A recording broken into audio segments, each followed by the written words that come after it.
Dance break. My name is Jordan, and I'm here in Amsterdam, hence the sign, for an IBC speech with Filmora. So I'm very excited. We're going to talk about AI and some really cool features that Wondershare is sewing into their product. So I've never picked up any editing software, never did anything until my freshman year of film school. I was tasked with creating a short film, and I had no idea what I was doing. And so I got all the locations, the permits, shot the whole thing, and I was like, shoot, this is really hard. I don't know if I'm cut out for this filmmaking thing.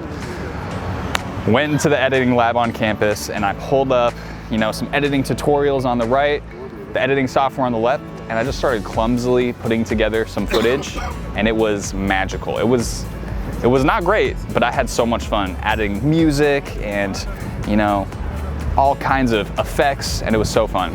I got into that edit lab at probably like 5 p.m.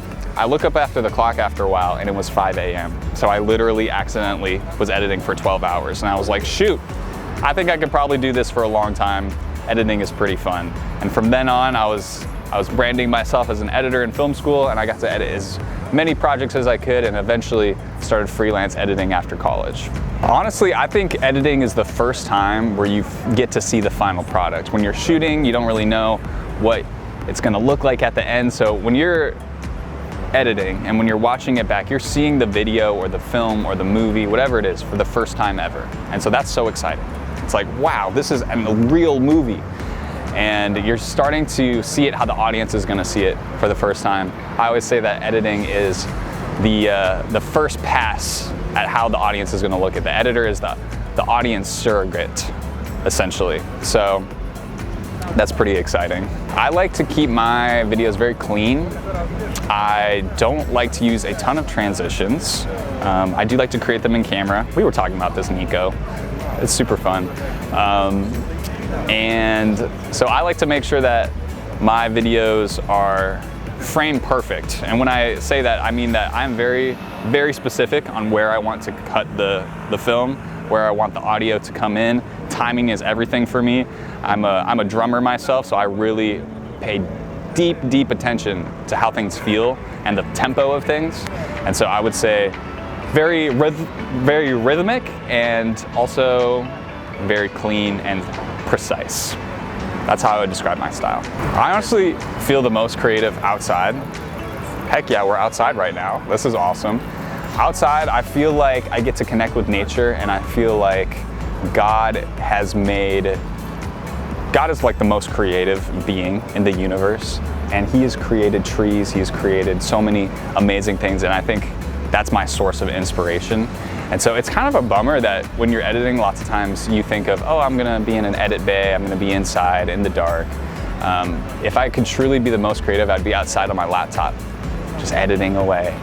I try to see what creative things other people have done, and then I try to make it my own and expand on it. I like to use AI image generation. I like to use ChatGPT a ton when ideating, when trying to write scripts, try to figure out how to title and caption YouTube videos. That's what helps me a ton.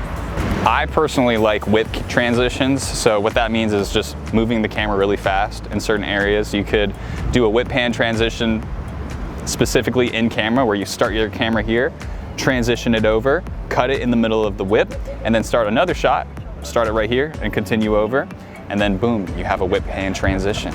It's beautiful. Also, I just like to throw the camera every which way and then just put little tiny clips of that into my videos. I think that's very fun. You could transition to black and then come out of black, so you could move the camera into my shirt and then we could be in a dark room or something. That could be interesting.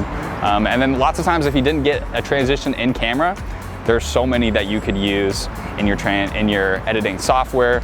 I know Filmora has some really great transitions that just look awesome, especially if you're doing music videos. I love music video transitions, so. A couple things. Number one, find a niche, find a topic that you really like to talk about and really niche down and try to get into that niche. And then you'll start building an audience of all of the same people that are really interested in the same thing that you're interested in.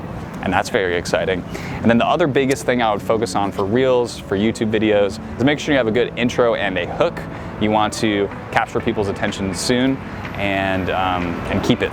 So The best way to do that, I say, is to raise an interesting question or kind of raise something that is unexpected that people might not know, or maybe start telling a story that people want to see the end of, and then you'll have a great hook.